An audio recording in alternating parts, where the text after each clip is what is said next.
Hey guys, so here I am. I am 34 weeks, going on 35 this Sunday. And if you've been following my YouTube channel, you'll know the beginning of this pregnancy was something else. At first they couldn't find baby and my HCG level was fluctuating. Then they found baby, and a couple of months after they found the subchronic hematoma. And I was working at the time, and then it's kind of been cool, smooth sailing since then. My initial doctor was a specialty doctor, and the reason why I was in a specialty kind of like care was because of the HCG level. If you know anything about that, if it's not at a certain number during the time you claim you've conceived and or have had a missed period, it could be the beginning of a miscarriage and or the beginning of the pregnancy. And at that time, I've always had irregular menstrual cycles, so it was kind of hard to pinpoint as to, when was your last period, you know what I'm saying? But once we got that all squared away, I was still feeling a lot of aches and pains and discomfort, and they thought it was an ectopic pregnancy. They thought so many things because science says this, but my faith says that. So I fought for that, and my baby's still here, my little guy. And when we discovered the subchronic hematoma, I went to the emergency and I said, something just does not feel right. I was having some spotting and some bleeding, but it was like, it would be first like, TMI when you wipe, and then I was just like, dang, it's cramping. And I was just nervous because I said, Lord, I've been fighting for this baby to be here. I don't want to lose my baby. So I went to the emergency room, and of course they was like, oh, it's just a part of the pregnancy. Oh, you're going to spot in the first trimester. Oh, as long as it's not X amount of blood, you're fine. Sure enough, in an ultrasound, they found that it was a subchronic hematoma. So I was working, and then that's why I went on modified duty so soon. In the modified duty, it had so many modifications, so many limitations of things that I could not do. So, I went on maternity leave early because the further along I became, the more kind of like hard it was on my body, if you will. Baby this, baby that, but whatever. So with the doctor, with my first OBGYN doctor, not the specialty one, I told her, if everything is okay, I really want to try for a VBAC 2C. If you don't know what a VBAC 2C is, it's a vaginal delivery after 2 cesareans. Of course, it was like a, what? No. There's so many risk factors in this. I need to look at when the last time you had a baby. My son will be 5, you guys, this year, May 11th. I need to look back as to why you had other cesareans. No real medical reason. It was really out of fear. And what was she was really just stuck on the uterine rupture. At the time, I did not know there was so much research about it. I just know that after I had my daughter's cesarean, it was cool, but I didn't like the way it felt after.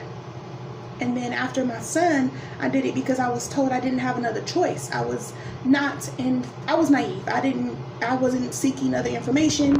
I wasn't doing my part to really fight for what I learned was called a VBAC. I just went along with it because, the doctors are right? So I told this doctor that, I am no longer high risk, right? You said I'm okay. The subchronic hematoma has resolved itself. I want a VBAC. And her main thing was uterine rupture, uterine rupture, uterine rupture. So since that became her argument, I wanted to learn more about it. So I started studying to show thyself approved. And what I've learned is women who've had 1 cesarean have a less than 1% chance of a uterine rupture. And that also depends on how quick you get pregnant thereafter. It also depends on where the placenta attaches. It's so many risk factors that go into that. Women who've had a VBAC 2C, you have now doubled your chances, which is 2, for a uterine rupture. And if you've had a long time between having 1 child and you're trying for a VBAC 2C, your chances of uterine rupture is only less than 2%. Given nothing else is wrong, less than 2%. So I switched doctors because she told me no, and she was standing her ground, and I respect that. So the second doctor that I saw was a she at a different location, same hospital. And this she doctor said no, because of uterine rupture, and I just don't think it's in the best interest of yourself or the baby. And I said, well, I've been studying and I've learned that it's okay. I understand where her position was, and she was not so much stuck on the uterine rupture. To me, she was more like, I'm just not comfortable with that, and it's against our policy. Mind you, I work for this company, so it's interesting because I wanted to know where in the policy is that I have the right to know. And of course she could not provide. And then I wanted to know, what is her evidence based off of? What statistical data is she going based off of to make this decision? Because if you're going to tell me no, I want to know why. I'm a student of life. I always need to learn. And if I'm putting myself at risk, I want to know what risk other than the uterine rupture is it that I'm putting in place. Like, what am I doing? And she just blatantly said, I just don't think it's a good idea. We're going to schedule your cesarean. So, I canceled that doctor. So now we're on to the third doctor. And this doctor was a doctor who was like, I don't think you should be doing X, Y, and Z. I'm going to take you off of work. And so, we went through the process of that. So surely she knew, because before all of this, I had contracted COVID. And so, they was really monitoring me then because I was pregnant, or because I'm pregnant. And she was like, Champagne, I don't know how I feel about VBAC. And at the time, she was not my primary physician. Talk to your doctor about it. So when she became, I switched over to her. The first time she just said, why do you want a VBAC-2C? And I told her why. And she was like, Champagne, uterine rupture. But when I started talking to her based off of facts, and not based off of what she believed to be like her personal beliefs or, whatever, she had nothing for me. She became very aggressive, and it was quickly a hostile environment because, again, if you're going to tell me no, you got to give me something more than a uterine rupture. I have educated myself enough to know all of the risk factors. I've even given you this thing called a SOG, and that's basically what the doctors go based off of for VBACs and, California rules and so on and so forth. And I hope I'm pronouncing it right.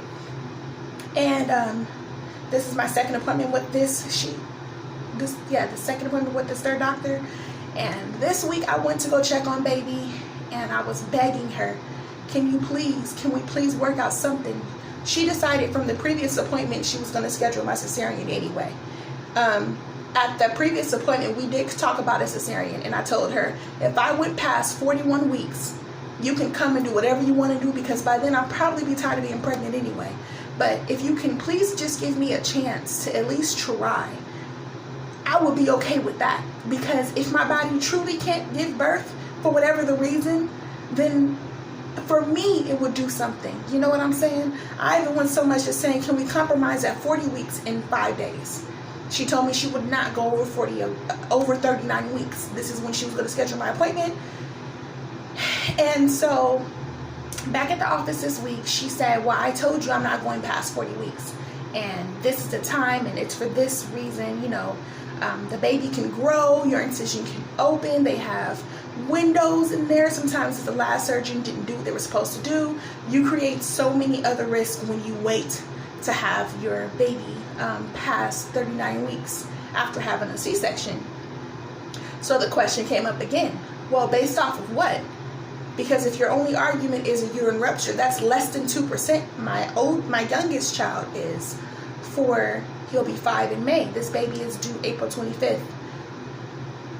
So she basically said, I'm not the provider that will let you go past. She said, maybe you should look for other providers. I'm not the provider that's going to let you go past 39 weeks. So, they have Kaisers all over the place. Maybe you should consider going there. So I tried telling her, please, just let me try. Just, no. And I can't go into too many other details, but let's just say it went from 0 to 100 real quick. So I went home crying because I said, Lord, why would this desire be so in my heart if this is not for me?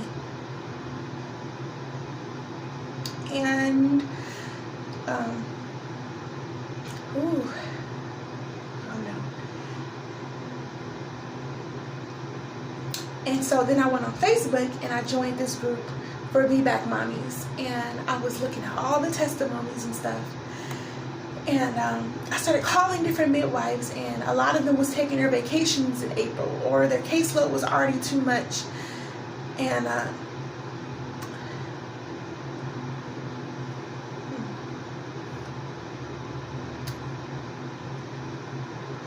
okay.